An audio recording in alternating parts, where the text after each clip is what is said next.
Hey guys, it's Rob, and thanks for tuning in.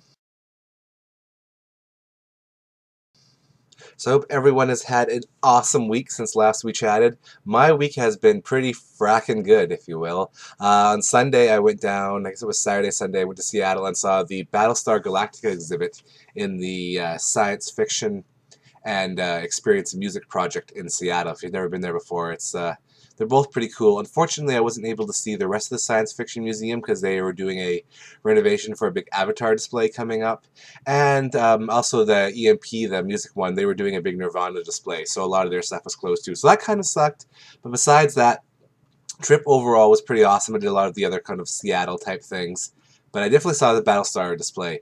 For those of you who haven't checked it out yet, I did a blog post kind of a little bit about it, talking about how I threw up all the pictures I took, which is pretty much almost every single artifact there. Put all the pictures up on our Facebook group, so if you are a big Battlestar fan and you want to check those out, you can see those pictures there. Yeah, the exhibit was awesome. I'll just give you kind of a quick rundown. It was one of the upstairs kind of levels. It had the full-size Cylon Raider, full-size Mark II Viper, and full-size Mark VII Viper. So that's Apollo's Viper. As well as a bunch of stuff from the old series, too. So Muffet the Daggett, for those of you who are familiar with the 78 series. Old Colonel Ty, so 78 Colonel Ty's uniform, the Imperious Leaders stuff. And then a bunch of other things from the new series, too. Caprica's red dress, Rosalind's outfit from the Dream, the Opera House Dream. Things like Ty's eye patch, Carathrax's dog tags, just a bunch of stuff. Really, really cool. The interpretation was okay. There was some videos kind of running and a couple interactive things.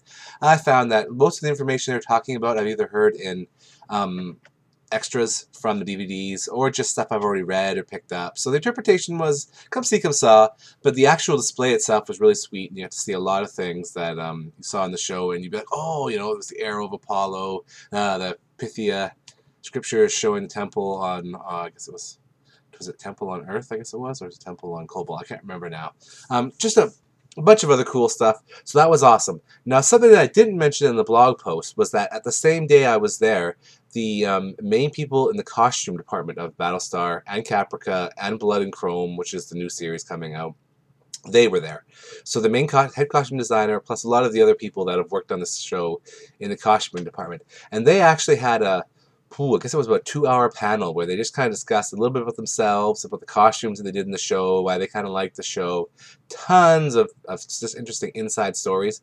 I'm going to share a couple quick ones. One of the big things they chatted about was the flight suits. So those are the suits they wear when they're flying the Raptors and the Vipers. They were saying that they are super hot. So when people were in them, they were always sweating. Particularly since you have all of the lights from the show beaming down on you while you're in there. Plus, you're in the cockpit, you're in the suit, you have the helmet on. The helmet has little LEDs across the head. So it made it super, super hot to wear. And eventually they actually rigged up some sort of device that went, I guess, from the back and kind of blew cooler air in to try to keep them cool down.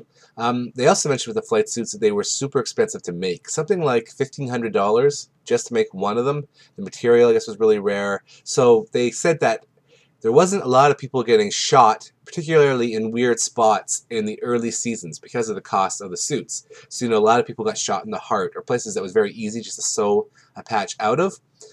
Eventually, they kind of thought, well, this is not going to do. Why is everyone always getting shot in the heart? So they decided to actually make kind of little patches that looked like different types of bullets that can be double-sided taped to any part of the uniform. So essentially what they did, if they said it right, is that they just put like a little kind of plate, or almost like a hors d'oeuvre plate, and they'd say to the director, okay, here you go, here's some bullet shots, where do you want them? And they kind of stick them on the uniforms. So that was kind of cool. So later seasons people can get shot in arms and legs, and obviously in the head if you're Sam. Oops, spoiler alert. Another thing they talked about was how that to make some of the uniforms, like these are the dress uniforms, the things that Adamo wears all the time, Ty wears all the time. When they made them in the early first season and miniseries, the person who had that fabric went overseas, and they couldn't find that fabric. So they actually had to find somebody in Vancouver who had a hand loom, and they actually spinned all that fabric for them. And it's a thicker kind of fabric. So they said they could actually tell what season a uniform came from by the type of fabric. That was kind of interesting too. And then another thing that was interesting is that for a lot of the dresses, they didn't necessarily have the right materials, so they'd end up buying a bunch of different dresses. And I believe they said that Zoe's dress, that's a purple one on Caprica, it was something like 16 other dresses, and that material was so heavy that when they trimmed it, it kept on like stretching down, so that they keep trimming it, keep trimming it, keep trimming it to keep it the same length throughout the show.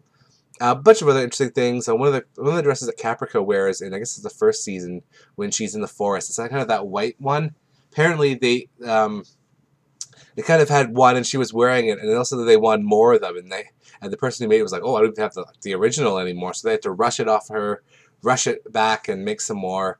Tons of things like that, just the rush kind of stuff. Or we have this actress coming in who needs a dress. She's somewhere between the size of 8 and 10. Okay, well, make a dress. And the person who has to make it's like, well, somewhere between 8 and 12, sorry. When do you make a dress for that? So just a lot of rush stuff, a lot of things that was very interesting. And then they brought some costumes in and talked about them. They brought in some, the ones that Leoben wore when he's all painted, Zoe's dress, just a bunch of other things that was kind of interesting. So that forum was really cool. I actually got a couple of videos of it on my phone.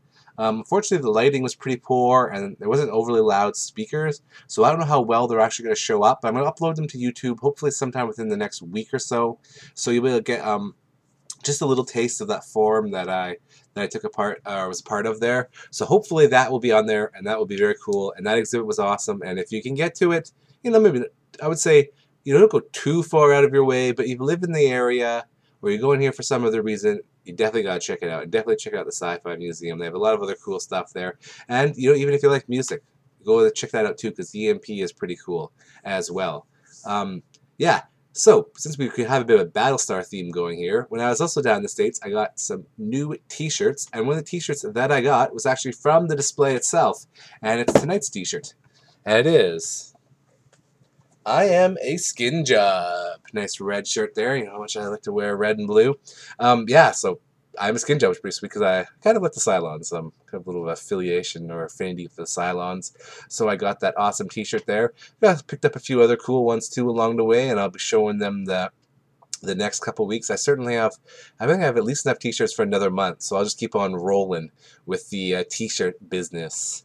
To wrap things up tonight, since I know I'm already like rocking the minutes, pushing 8:50 or 8 minutes already, or 7:30, I guess it is.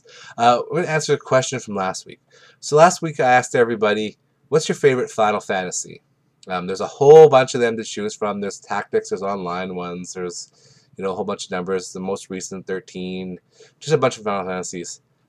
For my opinion, for my money, if you will, it's got to be FF7. So that's the one with Cloud and Barrett, and they're fighting Sephiroth and all that.